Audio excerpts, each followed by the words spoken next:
If you're new to the channel, my name is Alfie, and today we're going to talk about the Ricoh R1.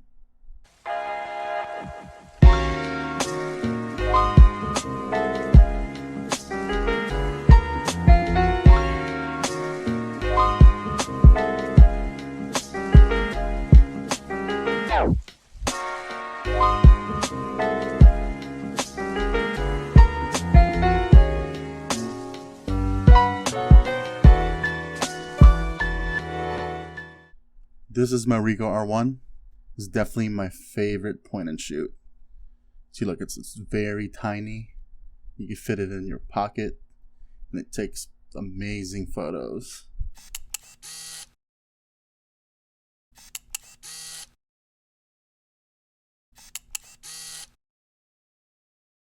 It's a funny story about how I got this camera.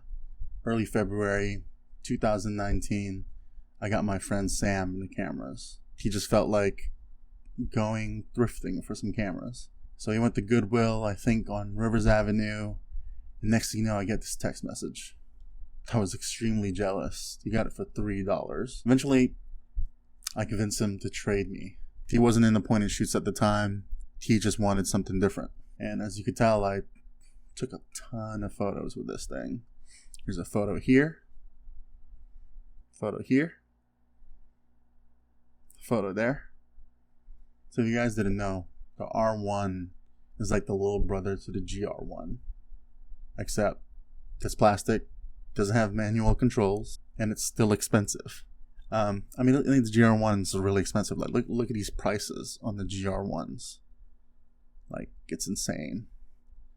The R1s is not that much. It's significantly cheaper, but I think the R1 is definitely worth trying out before you decide to pay for a GR1. So these Ricoh point and shoots are extremely unreliable. The LCD doesn't always work, and just somehow in my video my LCD works fine, but some days it doesn't work at all. So they're definitely an unreliable camera, and you have to think about that. So as you can see, this is a tiny camera. The on and off, there's a red on and off button on the back, and the lens pops out just a little bit. The lens is a 30mm. It has a date function as well, which I never use. And this area right here also houses the battery.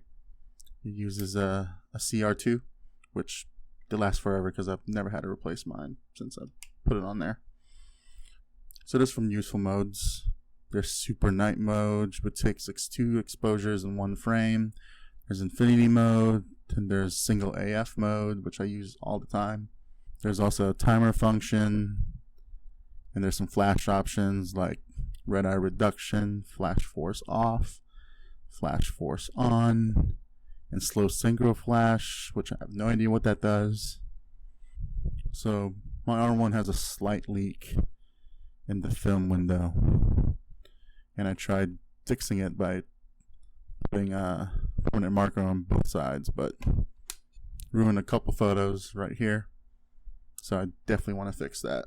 So the camera also has a panoramic function where it blocks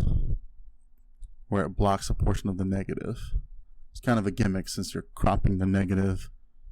I always thought it was a waste of negative because it's not really like a true panoramic like the X-Pan. But I've accidentally taken a few shots with it, and it actually turned out kind of cool.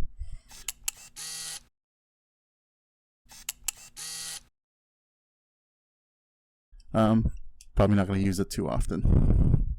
There's also something called wide panoramic. It actually converts the lens to a 24mm wide lens, but it only works in panoramic mode, so it's not that useful to me. There's some users on YouTube that block these curtains so you can use the wide lens. There's also a flash indicator next to the viewfinder and an AF indicator, so it tells you if you've caught focus correctly, and just tells you when it needs flash. So the R1 uses DX code for the film. Unfortunately, there's no exposure compensation or ISO settings without hacking the DX code. So loading the R1 is just like your typical point and shoot. Insert there, you put the film down the leader, on the other side. The difference is it actually unloads the whole canister and unreels it all and counts up. And each shot you take, it actually hides it in the canister. So when it fully loads it in the camera, it tells you how many shots you have left.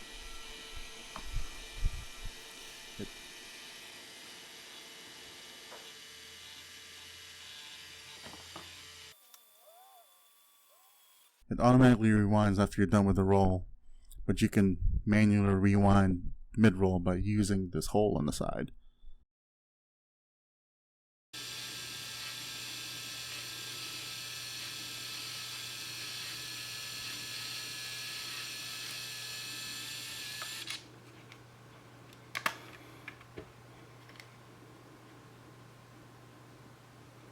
So this is definitely one of my favorite point and shoots. Although they can be a bit pricey and they're a little unreliable, I definitely recommend it because the photos are amazing. So I recommend you finding one in good condition. Maybe you can thrift it like I did, or Sam did. Thanks for watching my video. Please like, comment, and subscribe. Pya! Oh, and here's a couple more sample photos at the end of the video. See ya.